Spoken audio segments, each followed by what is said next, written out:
В Киеве умер казахстанский оппозиционный журналист Айдос Садыков. Неизвестный выстрелил в оппозиционного журналиста и автора YouTube-канала «Баси» в середине июня.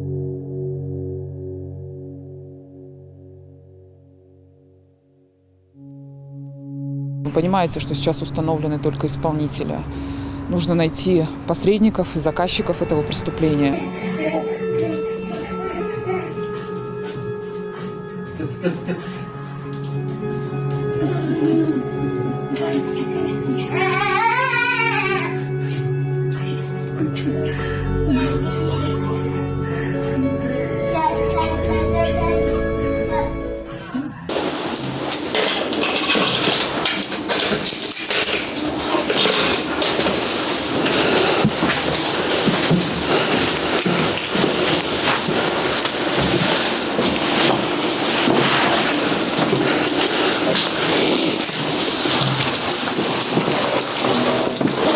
Мы здесь прожили 10 лет в этой квартире. Здесь младшая наша родилась, Айханым. Вот здесь, в этой квартире, мы, получается, 10 лет прожили. И, между прочим, тут понятно, что мы бассейн делали, здесь детская комната. Айдос, он же был очень спортивный. Он спортом занимался, но у нас тут все дома было. То есть он поставил этот турник себе, штанга здесь была, тренировался он дома сразу. И здесь, то есть маленькая 45 квадратных метров квартирка в хрущевке. Здесь вот кладовка. Я там, между прочим, начитывалась, потому что звук хороший, закрывала двери и начитывалась, потому что не было эха, ничего.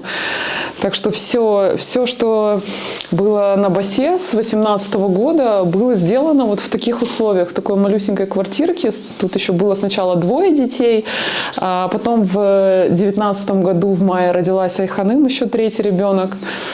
Мы вот здесь вот жили впятером, получается. И отсюда Айдос ушел 18 июня утром и больше уже никогда сюда не вернулся. Я не смогла здесь жить, в этой квартире уже. Потом какое-то время мы побыли, а потом я переехала, потому что для меня невыносимо просто было здесь находиться, потому что тут все просто мне напоминает о той жизни, которая у нас была. Но жизнь у нас была, несмотря на то, что это все было столько сложностей и трудностей, война в Украине началась, но жизнь у нас была счастливая. И я хочу сказать, что я с Айдосом рядом была очень счастливым человеком на самом деле. Он меня очень сильно любил, баловал всегда. Поэтому никаких у нас, мы даже не знали, наши дети не знали, что такое когда родители ссорятся. Он при всей своей этой суровости такой, он на самом деле настолько был потрясающим отцом и мужем, что вот я даже не знаю, такая высокая планка, которую он показывал. Ты, Лукман, знаешь, ты приходил к нам в гости, ты видел, как мы жили. Айханым, когда родилась, она родилась, собственно, уже здесь. И когда вы готовились к ее появлению, не было у Айдоса такого, что, 3-й ребенок в чужой стране, каких-то сомнений, или наоборот, он очень сильно хотел этого ребенка? Он хотел 3-го ребенка. У нас было 2 детей, погодок, Шарлиз и Чингис. И когда он мне начал говорить про 3-го ребенка, уже когда они чуть подросли, я ему говорю: слушай, Айдос, какой 3-й ребенок? У нас уже и мальчик, и девочка есть. Что ты хочешь еще там увидеть? Да? Будет и опять или мальчик, или девочка. А он говорит: нет. И вот ты не понимаешь, я хочу еще одного ребенка. И вот я как-то посомневалась. Это была полностью его инициатива. И он же назвал ее даже, когда он узнал, что девочка. Но он, как все казахи, он хотел мальчика. Он каждый раз, когда мы ждали детей, он всегда хотел мальчиков. Но потом, когда девочки появлялись, он потом их так любил. Вообще, когда Айханым, он еще имя ей придумывал, я помню. Он говорил так: ее будут звать так же, как и меня, на Ай. Начало это луна на казахском, месяц, Ай. И мне говорил: придумай окончание, вот что дальше будет? Я говорю, ну, я ходила там IBB, еще какие-то, Айгуль, какие-то имена ему, он все отвергал, а потом говорю, слушай, есть такое имя Айханым? Он такой, все, она будет Айханым. И он уже до ее рождения придумал ей имя. Он ее, я когда, ну, тут в роддомах в Украине спокойно можно приезжать к ребенку, то есть я ее когда родила, я ночью уехала в роддом, он остался с детьми, он приехал потом утром, детей отвел в школу, и приехал, ее первый взял на руки. У него, конечно, ему было 50 лет, когда она родилась, он называл ее Елюбаем в шутку. И у него снесло от нее башню просто. Это девочка, которая настолько, я смотрела, как она им управляет, это, ну, за этим смотреть было, наблюдать, конечно, было очень интересно. Любовь у них была безумная. Удобно тебе?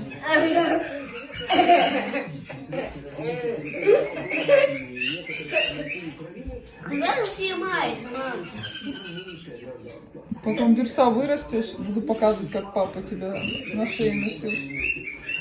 Мне очень жалко, что вот ей было всего 5 лет, когда его не стало, и я очень боюсь, что она будет его плохо помнить. Каким он был отцом для нее, как он ее любил, как баловал. Ну и в принципе, я думаю, что если бы Айдос был с детьми рядом, он бы еще мог очень много им дать. И он не был из тех, знаете, мужчин, которые там словами что-то пытаются говорить. Он просто своим примером, своей жизнью, тем, как он сам вел себя в жизни, он вот показывал детям свой пример.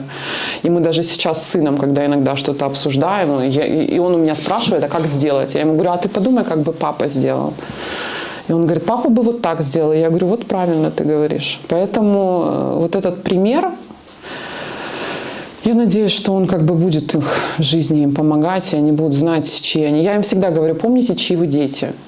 Помните, чьи вы дети. Вы дети Айдоса Садыкова. Ассалаумағалейкум, қазақ елі.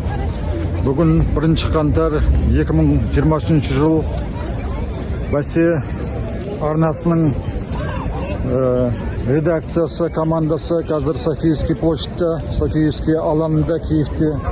Міне мына бас редакторы белгілі адам Қазақстанда қарамайды енді бізге. Көріңіз өзінің қасында біздің Айханым деген қызымыз тұр. Айханым Наушарлис Шыңғыс келе тұр. Шыңғыс осы командамен біз талай зат істеп жүрміз қазір. Давай сделаем музыкальную комнату, давай, где-нибудь музыку заниматься. Ванна. Ванна, хорошо. А где тут не ванна? Вот, вот это будет музыкальная комната, да? Угу. А это тоже пианино? Ну да. А что еще И тут? другой коллекции это пианино. Окей, из другой коллекции. У нас тут 2 инструмента будут? Да. Хорошо. Что еще сюда поставим? О, кто будет играть на барабанах? Ну кто-то. Окей. Что тут еще у нас есть? А это что? Это? Кресло? Ну, детская, наверное. Детское? Это у нас там сидит. А почему это отводили? Отвалилось?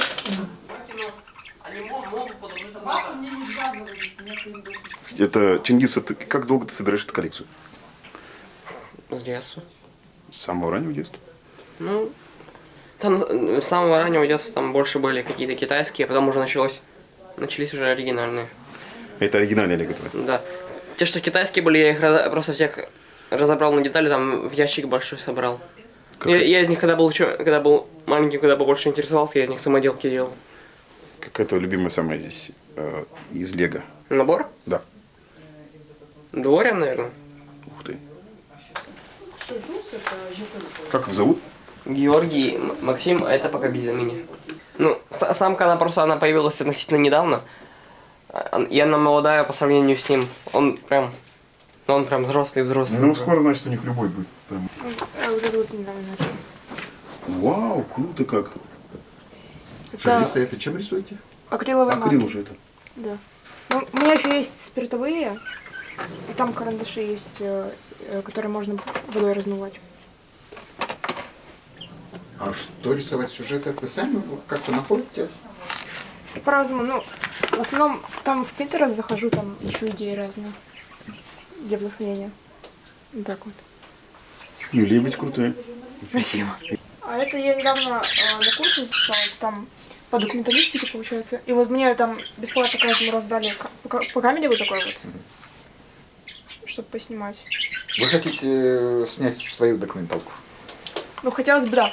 Нам дали задание снять про свою жизнь документалку. Я там хожу там маленькими такими видосами, там, ну, снимаю в школе, там, всякие мелочи. Ну, круто. Да. Круто очень. Вы можете, кстати, подснять то, как вас снимают. Это тоже интересно. Ну да, это же тоже часть вашей жизни. Съемочная группа к тебе приехала. Это у Чингиза есть коллекция вот таких приставок, вообще игровых консолей. Тоже все в пыли. Он их коллекционирует у нас. Из новых таких свежие консоли, вот есть Steam Deck. Который... Ой, я такую вообще даже не видел. Что это такое? Это прям вот здесь вот происходит? Да. Там он ПК-игры тянет. Switch и там вот это вот DS есть. Ну, она такая.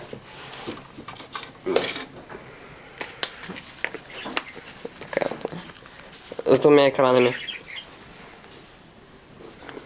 Круто.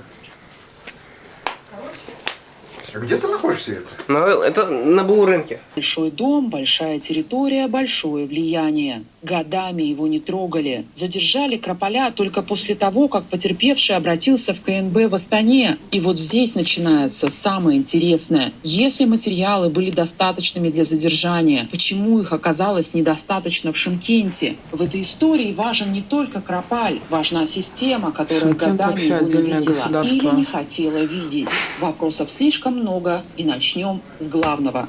Один арест не меняет систему. Если годами заявления игнорировались, значит, проблема была не в отсутствии информации. Каждое расследование полностью я сама делаю от начала до конца. То есть сначала собираю информацию, перепроверяю. Вот сейчас я, например, готовлю расследование про Крополя.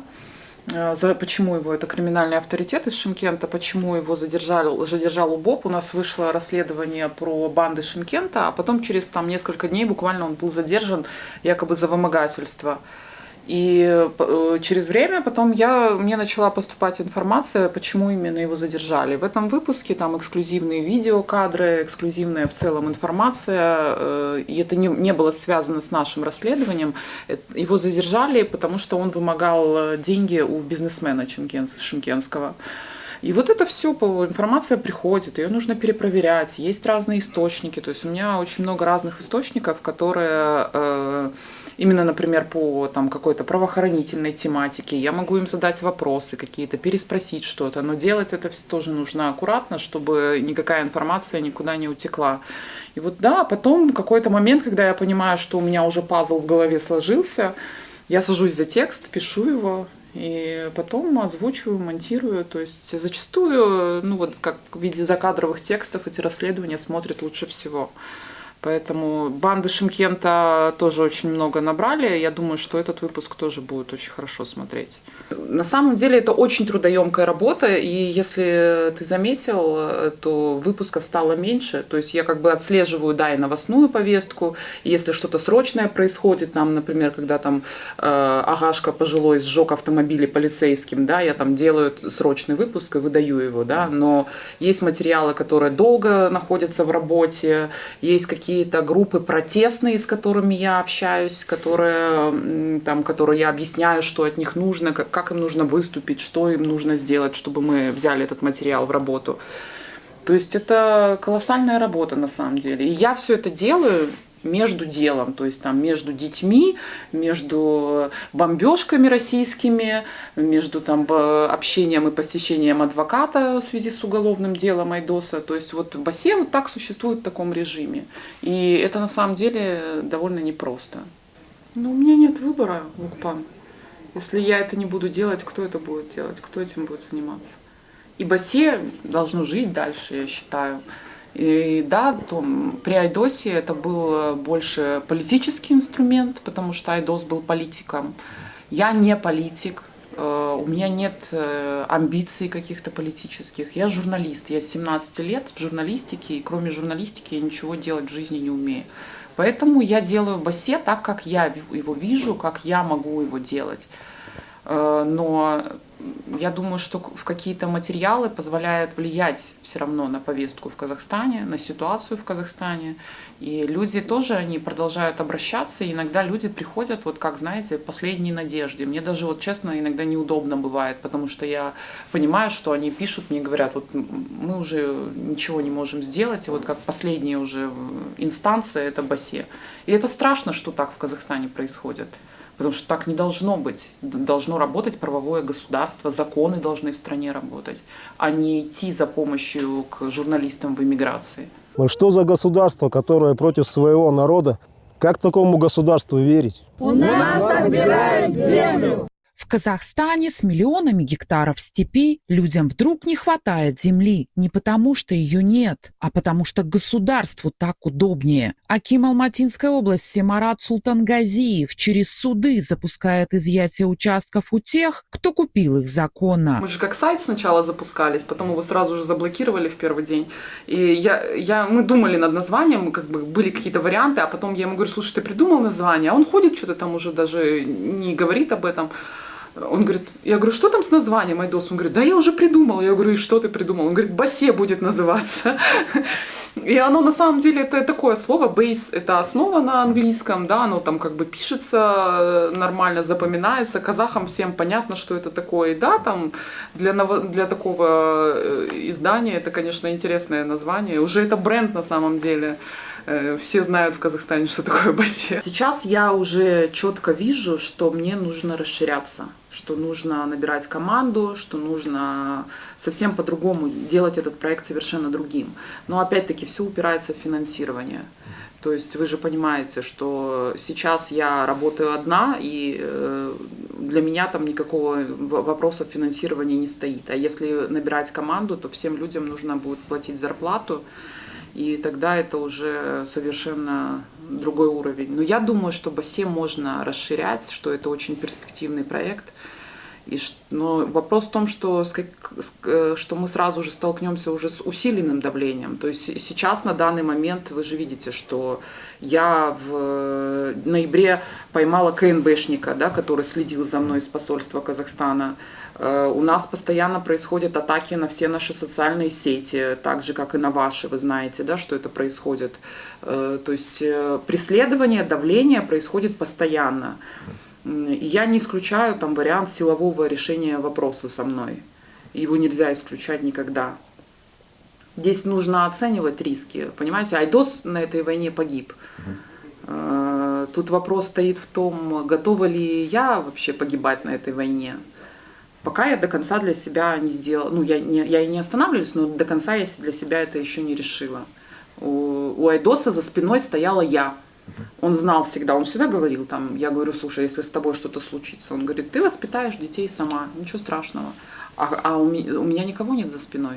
Кто будет заниматься детьми? Золотая кнопка в прошлом году весной только мне удалось ее получить, потому что мы 1 миллион раньше достигли еще при Айдосе, а YouTube не отправлял их в Украину из-за войны. И в прошлом году, только в 2005 году начал отправлять. И я заказала, и вот весной прошлого года ее получила. Айдос, получается, ее в руках не держал, а вот у меня теперь она есть, золотая кнопка.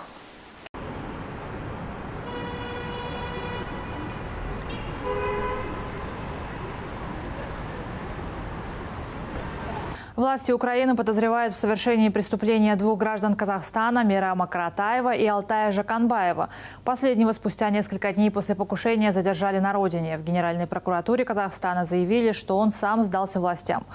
Позже спикер Сената Казахстана Маулен Ашимбаев заявил, что Астана не будет выдавать его Киеву. В тот день вы заехали?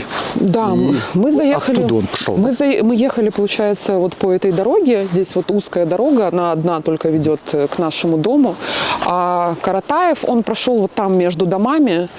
И получается, что вот где-то здесь он стоял и целился. Но он попал на наш регистратор, когда он шел еще навстречу. Есть вот эта фотография в интернете, где он держит вот так руки за спиной, и он был очень подозрительный, то есть, да, он был в кепке, в очках, держал руки за спиной.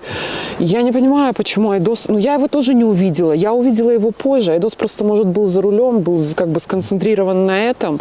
Я его увидела чуть позже, то есть уже когда машина повернула, я увидела боковым зрением, что он целится из пистолета с глушителя в нашу сторону. Ну, у меня первая мысль была, что это какая-то шутка, ну, что это нереальное что-то. А в следующую секунду я поняла, что это реальное покушение, что сейчас будут стрелять в Айдоса. Я ему закричала, чтобы он пригнулся, но в эту секунду пуля разбила стекло и попала ему в висок.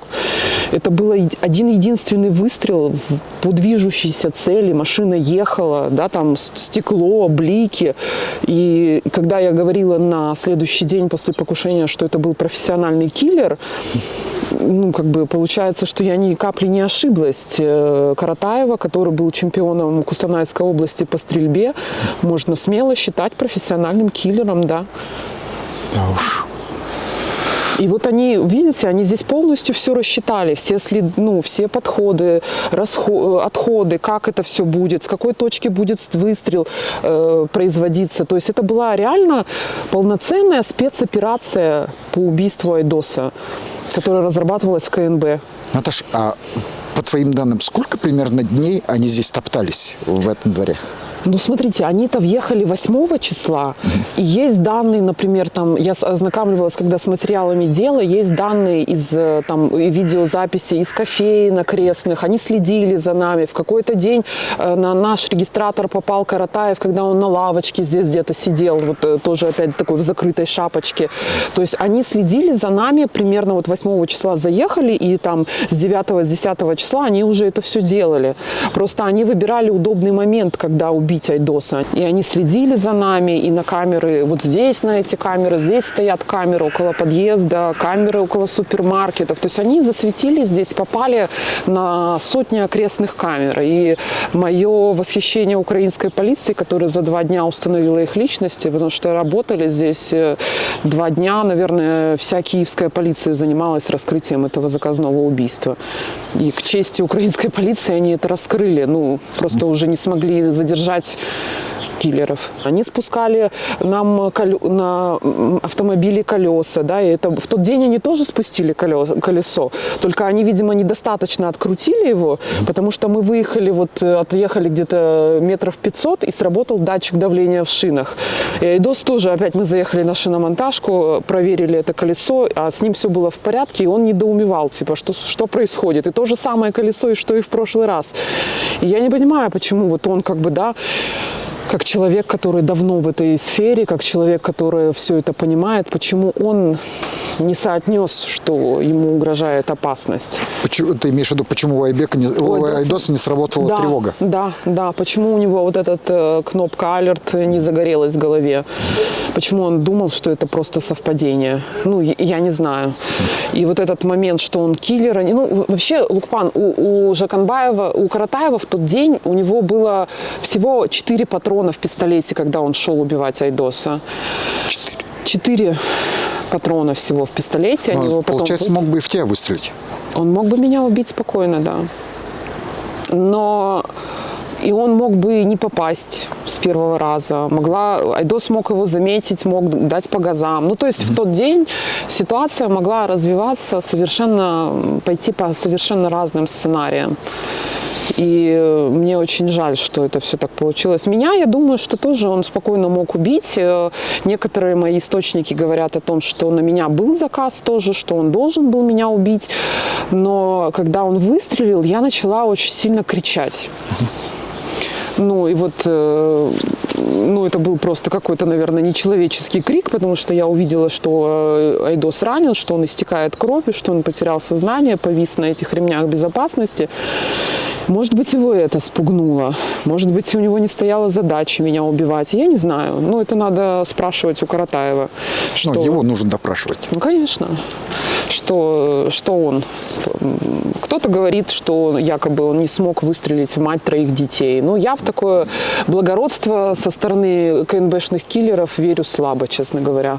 Либо на меня не было заказа, либо вот эти вот мои истошные крики, они его просто спугнули. Мейрам Каратаев и Алтай Жаканбаев вечером 18 июня, в день преступления, прошли через таможенный пост Паланка. Оттуда направились в Кишинев. И в ночь на 19 июня вылетели в турецкую Анталью. Канал опубликовал изображения с камер видеонаблюдения, на которых запечатлены предположительно подозреваемые и снимки их паспортов. Люди на снимках похожи на казахстанцев, которых прокуратура Украины назвала подозреваемыми. Персональные данные совпадают. Прокуратура Казахстана заявила ранее, что Жаканбаев 21 июня сам сдался полиции. Информации о местонахождении Каратаева нет. Неизвестно, остался ли он в Турции или покинул страну. Сейчас казахстанская сторона все еще отказывается выдавать украинской стороне или предоставлять даже возможность допросить вот этого Жаканбаева. Получается, что казахстанская сторона, она не просто их не выдает, их даже не допрашивают, не вручают им подозрения о совершении преступления. То есть ничего по этому уголовному делу не происходит. В марте прошлого года был направлен запрос о том, чтобы допросить Гаджи Гаджиева, заместителя главы Национального олимпийского комитета и мужа Раушан Кажибаевой, главы телерадиокомплекса Токаева. До сих пор это не сделано. В марте прошлого года. То есть Казахстан просто решил отморозиться. В Казахстане решили, что они могут сделать вид, что никакого убийства Айдоса Садыкова в Киеве не произошло. Но вместе с тем есть заявление казахстанской стороны первые дни, когда они сказали, мы готовы всесторонне содействовать украинской стороне в расследовании этого преступления. Помнишь, это было то ли заявление генпрокурора, то ли Токаева, кто-то из них. Да, Лукпан, это было заявление не просто кого-то, это было заявление Токаева. Мною поручено по линии дипломатического ведомства и правоохранительных органов направить официальные запросы по данному серьезному инциденту. В случае необходимости казахстанские официальные органы готовы подключиться к расследованию для оказания содействия в выявлении истины. Наташ, а ты не помнишь хронологию заявления Токаева? Оно прозвучало до того, как были названы подозреваемые, или уже после? Оно прозвучало до того, как были названы подозреваемые. И если Токаев мужчина, то он обязан сдерживать свои слова. Но он их не сдерживает, как мы видим. Да? Уже 1,5 года прошло с того момента, когда он пообещал это сделать. Слушайте, проведите суд в Казахстане хотя бы. Да? Посадите этих Жаканбаева и Каратаева в тюрьму, там, в Казахстане. Пусть они придут в суд, пусть они проведут суд, пусть в суде они расскажут, кто им заказал это убийство. Может быть, они испытывали там дикую неприязнь личную к Айдосу Садыкову, насмотрелись его видео на YouTube и сами по собственной инициативе взяли кредит в банке. Мы же помним уже такие истории, да, в истории Казахстана, и поехали сюда убивать Садыкова. Пусть расскажут это людям. Я считаю, что казахи имеют право знать правду. Не только мы, семья Айдоса, его близкие, его соратники, его друзья, но и просто каждый обычный казах, который смотрел Басе, который доверял той информации, которую рассказывал Айдос.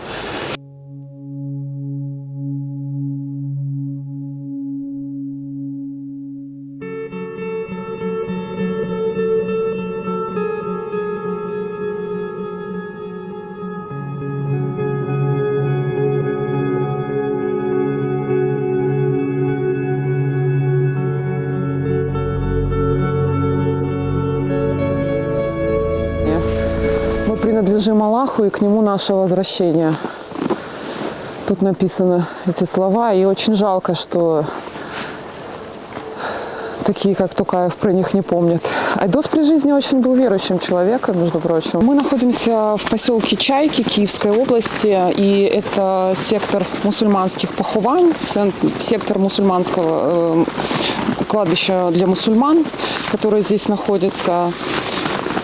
Здесь Айдос похоронен, когда его убили в июне 24 года было покушение, 2 июля его не стало, и тогда сразу приехали крымские татары, и они сказали, что все церемониальную часть похорон Айдоса они берут на себя. И также вот тогда мы решили, что он будет здесь похоронен на мусульманской части кладбища в Чайках. До войны, до полномасштабного вторжения, до 22 года, крымские татары в основном увозили всех своих покойных в Крым, старались похоронить там, но вот с полномасштабным вторжением это стало невозможно, и поэтому здесь был выделен этот участок кладбища. И здесь хоронят теперь крымских татар, и воинов ЗСУ, мусульман, которые погибли, защищая Украину. И здесь похоронен казах Айдос Садыков, которого убил токаевский режим в Киеве в июне 24 года. Крымские татары, наши братья крымские татары, я им очень за это благодарна, за то, что они все это взяли на себя. Потому что Айдос их очень любил. И вы знаете, что на похороны приехал и Мустафа Джемилев, и Рифат Чубаров. То есть лидеры крымско-татарского народа, они не просто приехали, они несли табыт с телом Айдоса. То есть это великая честь для Айдоса, на самом деле, быть похороненным такими людьми.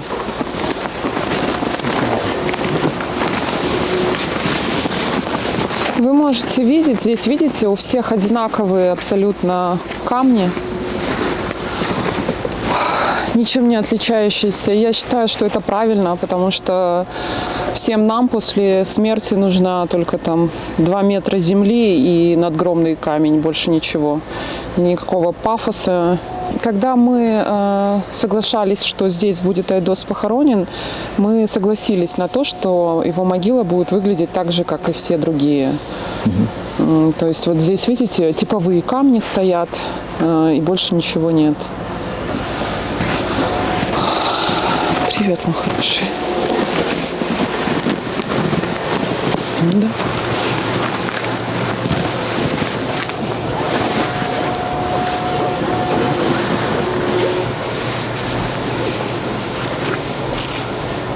Зима в этом году суровая совсем в Киеве, видите? Здесь Айдос похоронен. Ясно? Жаль. Дети живые, здоровые, все хорошо у них. Ая про тебя спрашивает постоянно. Почему мы так все по тебе очень сильно? Не знаю, что с этим всем делать. Как ты мог себе позволить им убить? Скажи, пожалуйста, я не понимаю, как ты мог позволить им это сделать?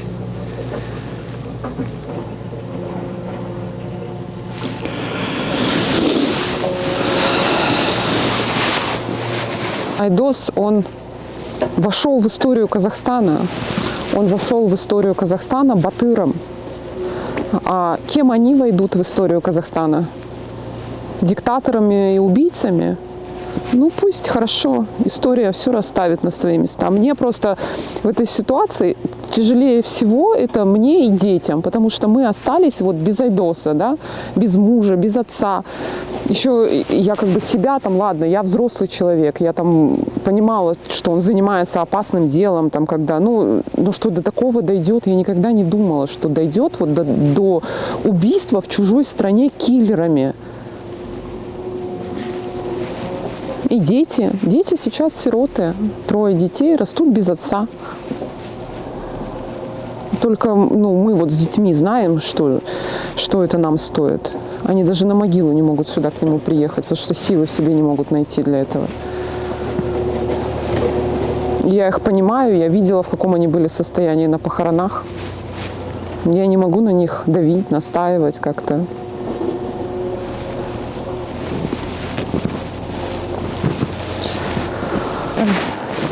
Я поехала, хорошо? Видишь, теперь Лукпан, Рауль с Еркебуланом у тебя тоже на могиле побывали. Я поеду к детям, еще дела у меня есть, хорошо? Я приеду еще, Бирса. Я люблю тебя. Всегда тебя буду любить, Жанна Мау. Пока.